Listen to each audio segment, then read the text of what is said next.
Hello everybody, Yom Tov, happy Monday. It's me back again to see you. I hope you've all had a wonderful weekend, no matter where you are in the world, no matter what you've been doing. I hope you've had the best time that you can possibly have. So anyway, today, when I do videos on a Monday, they're so often referred to by you guys as motivational Mondays, and it never strikes me that it is that until you lot tell me. And I've looked back at some of my videos. I am having problems with the comfy place. I don't know whether it's just the weather or what, but it is what it is. I don't like watching myself because I don't have an extremely high opinion of how I look. But that's just me. I'm totally self-deprecating all the time, and it's just part of who I am. But I suppose when I look back, and the things I talk about are basically just mainly life experience and how I've managed to cope with it, and the feedback that I get, which is wonderful. The one that means the most to me is when someone tells me it's something that they need to hear, or it's, oh, sorry, I'm not meaning to interrupt myself, but please will you note that it's February and we've got a ray of sunshine. It's just after 3:30 here in the afternoon, and I've actually changed around slightly the position where you normally see me from, but it was to try and get the best light that I could. I've sent for a ring light from China, but it's on the slow boat because it's been 3 weeks now and it still hasn't arrived. But hopefully when the ring light comes, it'll be a lot better. Of course, by the time it comes, we'll probably be in British summertime. It'll not matter.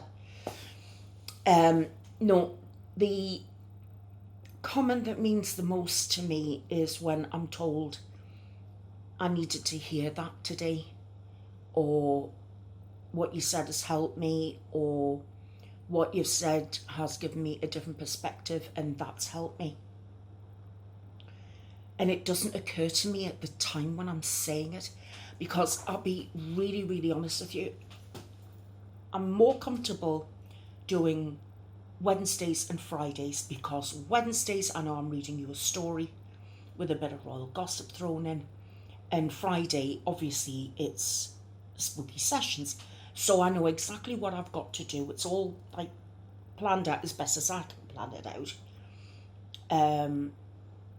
But Mondays I'm a bit like, I don't know, a bit like a loose cannon, I expect. I'll be quite honest with you, when the family say to me, so what's your video going to be about on Monday, Mum? My answer is, I haven't got a bloody clue. Because that's the truth. I mean, today, it's not quite so much that, because I do have some royal gossip to pass on, which has not me. So I want to share it with you, and it might be some things in there that you might not already know yourselves. If you do, then I'm just going over stuff that you've heard. If it's for other people and if you haven't heard it, then you're hearing it from me, and it's not via, yes, I've picked it up from media, but I'm not that stupid that I believe every single thing that's churned out to me. I want to go and I want to find things out for myself. Okay, so what you're going to get from me, yes, is my opinion. It's all purely my opinion, all for entertainment purposes only. But the things I have found out that are part of the royal gossip today are just annoying, really annoying. But when it comes to people talking about motivational Mondays, and I know some people have said this is the favourite video of the week for me, when you talk about things that have happened to yourself. And the thing is, I don't want it to always sound about me, but I'm the only one who's sort of experienced what I've gone through. It's my personal experience, and although I've got experiences that I've gone through that other people have had very, very similar experiences themselves, I can only talk about what happened to me at a particular time and how I dealt with it. Now, one thing that I've been asked to do today was to talk about some things that I've experienced in my life, things I've done. And I'll share a couple of things with you. And I suppose the end moral of the story is grab your moments of madness while you can and do it, and have fun when you're doing it. And so in the future you can look back and say, when I was 19 I did this, or such and such and so and so, and this is what I learned from it, and what have you. So I'll give you a couple of little snippets of what I got up to when I was younger. Right, you all know that I didn't have the best childhood, okay? And when people talk about running away from home, I literally did run away from home at 19. It was the 22nd of January 1980. And on that particular day, I mean, I was coming up for a month past my 19th birthday. I was still living at home. My mother had dished me out with another beating, and I was so terrified of her. I was 19, I was 8 inches taller than her. Back then, she was 5'½ an inch, and I was 5'8". I'm not anymore. I'm down to about 5'6" now. I've lost height, obviously, with my spine crumbling. But even though I towered over her, I was terrified of her. Absolutely terrified. So when she hit me, I just cowered and I took it. But she was going out that day. She was going to be going out most of the day. And something inside me just snapped. I thought, I can't do this anymore. I just can't. I'm living in fear all the time. And I can't cope. And I just remember when she went out the door, and her last words to me were, when I get home there'll be more of the same. And I want you to sit and think about that while I'm gone. So when I knew she'd gone, and I waited for a good 15 minutes just to make sure that she wasn't going to turn back round the corner for forgetting something or what have you. I went upstairs. I grabbed one of her suitcases, and I didn't have much, but I remember filling it with some books, a little bit of clothing that I did have. I didn't have much. Pair of slippers, a nightie. I remember taking my toothbrush, and I actually stole a tube of toothpaste because, you know, I couldn't get to a bank, you know, so it was because it was a Sunday and there was nowhere open. And I remember she used to take all my wages from me, so I went into the place where she had marched me to the bank so I could get my wages out. And she kept it in a little leatherette pouch. So I took out all my wages. For a month, I think it was something like £108. I took that, and I remember just grabbing my coat, my handbag, this suitcase, and I went round to a local shop where a friend of mine worked, another girl about 18, and she got me the local paper. I found a room to let. I rang up straight away. The landlady said, well, if you can come round now, have a look at it, see if you like it. So anyway, I went round there. The room was tiny, absolutely tiny. There was a bed, table and a chair, a little easy chair, little wardrobe, a cupboard with a 2 electric ring burner on the top so you could cook basic meals, and a sink with a mirror. And I remember just saying to her, yes, I'll take it straight away, and gave her the rent. And I remember putting some coins in the meter to run an electric bar fire, and I didn't have any more change, and it was so cold when it went out. I remember I couldn't feed it any more money, so I just sat for the rest of the night huddled in blankets, wearing my coat still, my slippers, and crying and wondering if I'd done the right thing. But that was the first day of the rest of my life. And looking back, it was the best thing I ever did. It was fight or flight. I couldn't fight, so I flew. And I'm not normally fight or flight, but in that situation, I took flight. Anyway, that led on to what I would consider to be the life of a crazy 19-year-old.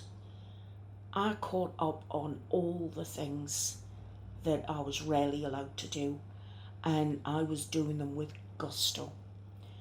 I got a part-time job in the evenings, in a bar. I made some new friends who were inviting me out on nights out with them. So the real partying would start once the pub was shut at 11 o'clock. So once everything been tidied up, I was off out partying from 11 o'clock till 3 and 4 in the morning. And this was about 5 nights a week. And I was having a whale of a time. An absolute whale of a time. One of the things I did, I remember coming with some friends to see the army do like a fun day for civilians. And one of the things you could do was go down a zip line. Now, I'm terrified of heights, but this particular day, I'd had a couple of vodkas, and I had these big, thick Cuban heel boots on, but the heels were quite big. They were about 3-inch heels, but very thick. And I remember the soldier saying to me, you're going to have to be careful how you land with those boots. And I was like, oh, I'll be fine. And I just remember looking at this drop. It must have been 60 foot up in this drop. But you know what? He just put the harness around me. I hung on to these 2 little bars for grim death and just shot down this zip line and landed on one of the heels, which then snapped. But you know what? It didn't bother me. I just slopped my way around until we could get to, because this was like early on in the day, like about lunchtime-ish when I did this. It just meant I had to go to a shop and buy another pair of boots. So that was an awful lot of fun. And then there was another time where a group of friends, we had all decided to be to live out the hippie dream, and we were going to be real hippies, so we weren't going to wear any shoes around town. Well, if you're not used to wearing no shoes on concrete and slabs, cement and what have you, Oh, it's an experience, believe you me. Blisters, cut feet, you name it. I only did it the once, but, you know, we weren't allowed into some pubs because you can't come in if you haven't got your shoes on. But it was just all right. We used to go to the Spit and Sawdust pubs where they didn't care. And I used to drink Theakson's Old Peculiar. Back then it's like a kind of a medium ale. And I'd be drinking that. And that was fun. And I'd go to beer festivals and used to get your hands stamped in this dye. So, you know, if you came in and out, at least they'd known that you'd paid for your ticket, you could go in. And you could literally go from stall to stall, tent to tent, and you could drink as much beer and as much cider and as much ale as you wanted. And I did. I had my fill. Believe me, I had an absolutely fantastic whale of a time. And of course, whenever that happened, then we'd always find somewhere to go out and dance. Or you can go headbanging, dancing, but that was what I did. Because I grew my hair long and I grew it down to must have been about here. And I had a perm put through and my hair was just long and this perm curl, this wasn't frizzy, but it wasn't as soft curls as I would have liked. It got that way once I started to grow out. Well, there was this particular day that I'd had a couple of vodkas and we decided that we'd nip round the back of this church in order to get to another pub. So we'd come out of one pub, we'd gone around the back of the church and there were some flowers lying, not on a grave, but near to where the church wall was. So we all picked up a flower each, and for the life of me, I can't remember what flower it was, but I know mine was pink. And as we were walking round to get to another part of town, only a couple of streets away, to get to another pub that we used to frequent, there were some policemen standing round. It was a Saturday and it was match day, so of course there would be police to check for footballers, you know, football fans with rowdy behaviour. Anyway, we all decided, wouldn't it be a great idea to offer a policeman a flower? Peace and love. Well, that's something, you know, peace and love, man. So yours truly got our flower and went up to a policeman and said, "Hi there, would you like this flower?" You know, just to show my love for the police force, love and peace, you know, peace and light and all this sort of thing. Token of appreciation. I don't think you're a pig. I think you're amazing. And I'll never forget that he gave me this look. And he went, "Move along, miss." And I said, "Move along. I'm not doing anything wrong." He went, "You're annoying me." I said, "Oh no, you don't understand. I'm not doing anything wrong. I'm just trying to show you some love and respect, because I don't think the police get enough love and respect. And I think it's wrong that you're all called pigs. I mean, you've never hurt me. So I want to give you this flower as a token of my appreciation." And he looked at me and he said, "Don't want your flower. Now move along." So me being me, I didn't take no for an answer. So I said, "You don't mean that. You want it really? Come on, we'll put it in your buttonhole." And he said, "Don't touch me, and don't touch me with that flower." He said, "Now I'm telling you nicely. Take yourself and your flower and go." He said, "Because I'm warning you now. You're starting to really annoy me. And if you don't go now, I'm going." And his words were, "I'm I'm going to effing nick you. And I went, oh, so you don't want the flower then? And he just gave me this look, and I went, bye, I'm going. I don't want to be nicked. You're fine. Such a shame, lovely flower. And I just remember going back to my friends and, and I think I probably did say, do you know what, they are pigs, who wouldn't take the flower.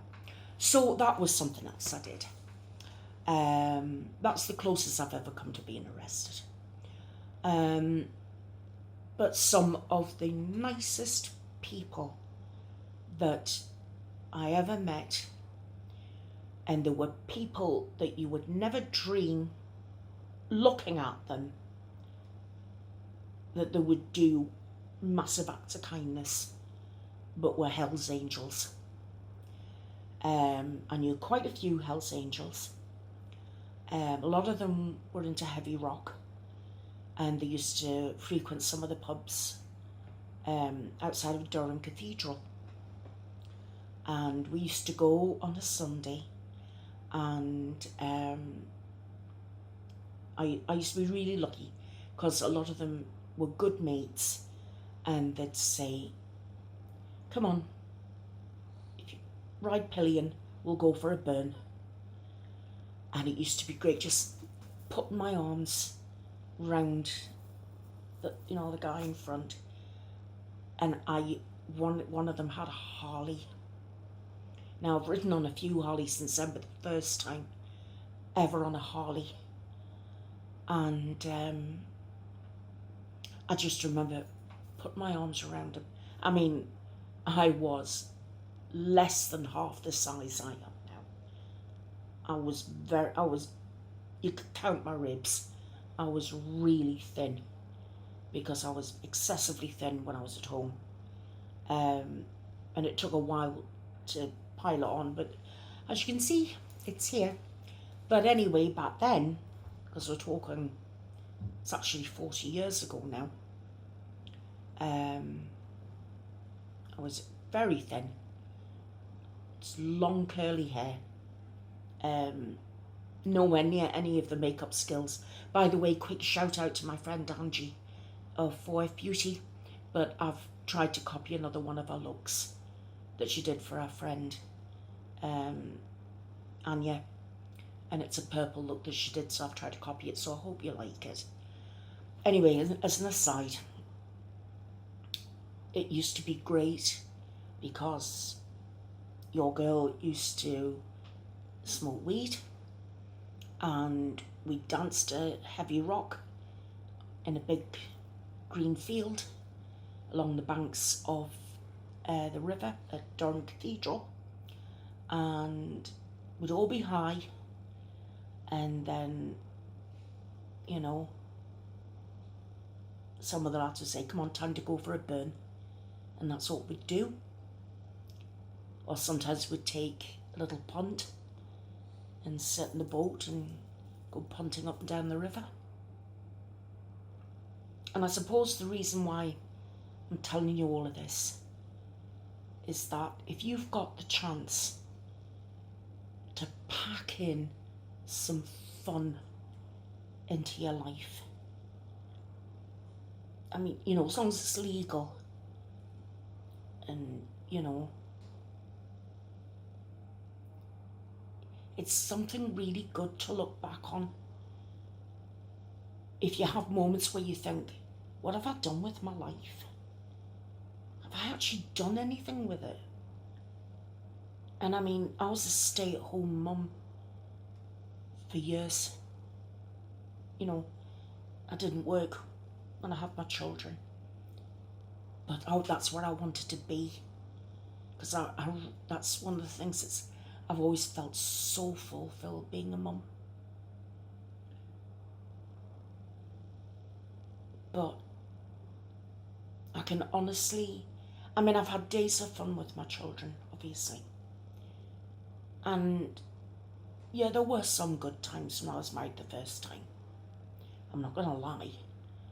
It wasn't a complete day-to-day wall of misery for 20 years, but the good days were few and far between. And I've had some great fun times with my husband now, with Bill.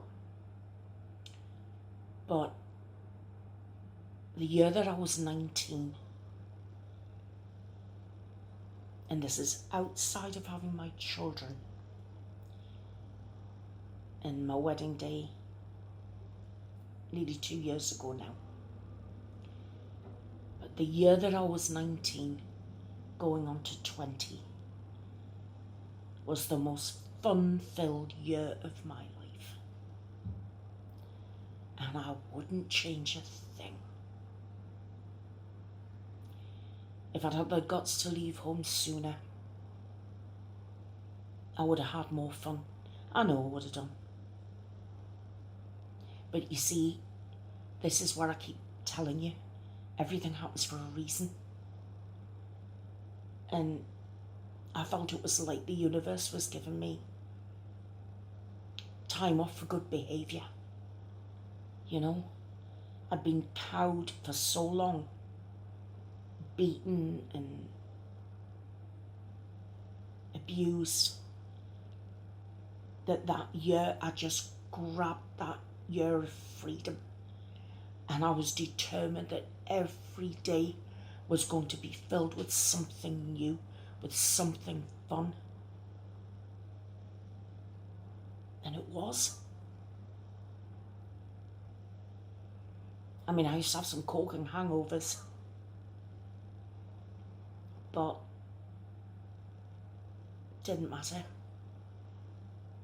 I had some great friends, some fantastic parties. I'll tell you about the parties another day. But I can look back on that year and the things that I did and think, yeah, you did well. You had fun. And it was all innocent fun. It was all, I mean, yeah, a lot of it was drunken fun, but who hasn't done that? A lot of it was innocent fun as well. Sitting making daisy chains in the park, and a friend would come with his guitar and would sing songs, sitting in the park, leaning up against a tree, taking a picnic, things like that. I remember one of the things that I wanted to do, and I only ever did it once, was I said that I wanted to walk hand in hand with someone just along the edge of the shoreline at midnight. And I remember doing that, and that was fun. Anyway, that's that little bit of motivation for today, I think. So we haven't got long now, but I'm going to tell you why I'm knocked about Harry and Meghan. Right, remember when I told you last week this thing about them not being allowed to use Sussex Royal? And I told you about this Trademark Act of 1883, the Paris Convention. Well, 170 countries signed up to that Trademark Act. America signed up to it in 1887, and Canada signed up to it in 1923. Now, the trademark place where you've got to go to in Canada, I think it's actually called Sussex Road, and it's the Queen's office. But the truth of the matter is, when Harry and Meghan peevishly said the Queen doesn't own the word royal, that's not, and I'm not saying it's not true, but it's trademarked, and it's the Cabinet Office, it is the government that, thank you Mr. Motorbike, it's actually the Cabinet Office that controls all these things.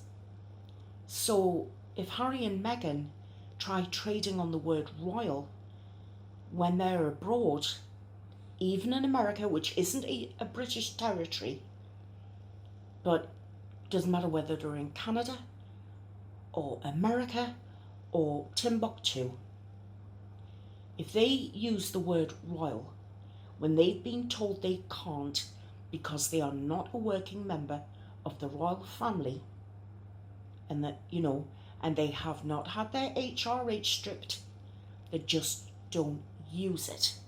Okay? What they don't seem to realise is if they use the word royal when they've been asked not to do so, the Cabinet Office could sue them for breach of trademark. And that is the honest truth as I sit here. I mean, that's, you can look that up for yourself. There are so many different trademark laws.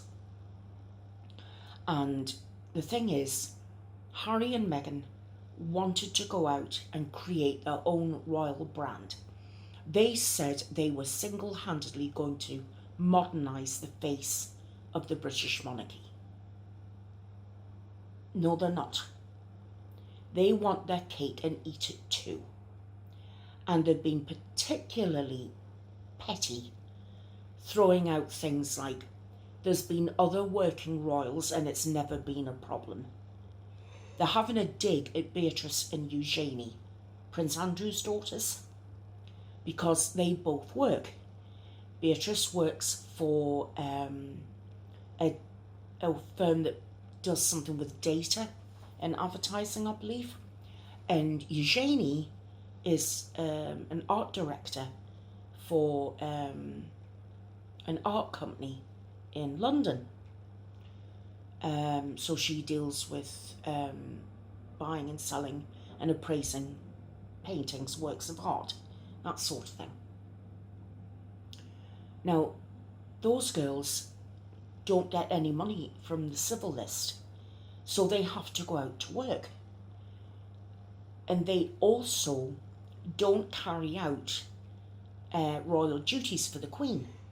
They'll accompany her on some various trips here and there and carry her flowers and that for her, but they don't carry out official duties on behalf of the Crown.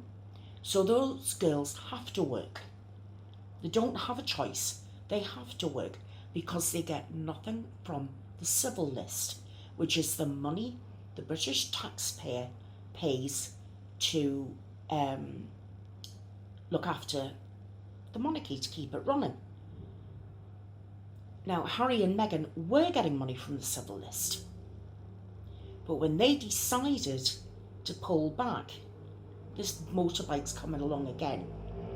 Oh, honestly, see, there I was going about me loving motorbikes, and that one's there, it's annoying me. Strange dichotomy. How things change. Age, I suppose, I'm getting old. But when they said they were stepping back from royal duties to live as private citizens, then they're not entitled to anything from the civil list anymore, right? They're not going to carry out royal duties. That's what they wanted to do. They wanted to be half in, half out. And the Queen said it's not going to work. And royal advisors said it's not going to work. And it won't work. So now they're acting like spoilt children. I mean, I think it is particularly rude to say the Queen doesn't own the word royal. Right, okay, that may well be a fact. But you don't have to make a statement and make it petty. And all I will say in finishing is this. Whoever are acting as Harry and Meghan's PR team, they need to sack them, because they are making Harry and Meghan look like spoiled brats. I mean, there's no need to bring up the fact that Meghan is married to a blood prince and that her son has royal blood, and she's the mother of a child who's a member of the royal family.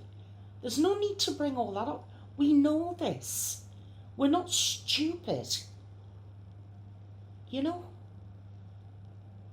And I don't know what they think they're playing at. You know, there are banks and TV companies and whatever. Booksellers are lining up, wanting them to write a book, wanting them to do a tell-all interview. You know, be the front of different companies. And they are lining up. These guys, I kid you not, they could be they're multi-millionaires now. But we're talking coming up probably for billionaires. And you know what, guys? You can't take it with you. So, what's the point?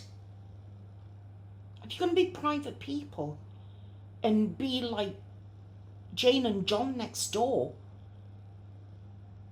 why do you want to carve out an existence that will be foreign to millions of other people living a jet-set lifestyle? I don't know. I think it's because I'm poor and, well, I'm not dirt poor, but, you know, an extra quid or two I wouldn't knock it. But we're all right. We manage. But I can't even fathom having that much money that I couldn't possibly spend it all. Well, I suppose I could if I gave it all away. But spending it, no, I couldn't possibly imagine what I could spend it all on. But anyway, that's my bit of royal gossip for this week. And if I hear any more, then I'll let you know. But that's the state of play at the moment. So, with all that being said, guys, there we go. Just a little bit over time. I'm going to love you and leave you. I'm going to see you all very soon. You've got your folk tales on Wednesday. If anybody has any requests, would you please leave it in the comments below? Otherwise, I'm just going to find something to read for you. And then if there's any more royal gossip or anything that you'd like me to talk about with particular regard to the royal family, then please tell me and I'll do my very best. And of course, I'll see the paranormal crew on Friday with a much less steamy episode of I Made a Deal with an Angel. Oh my goodness, guys, that was hard going on Friday night. Oh, talk about uncomfortable. Anyway, I love you, and I'll see you all very, very soon. Take care. Bye for now. Bye.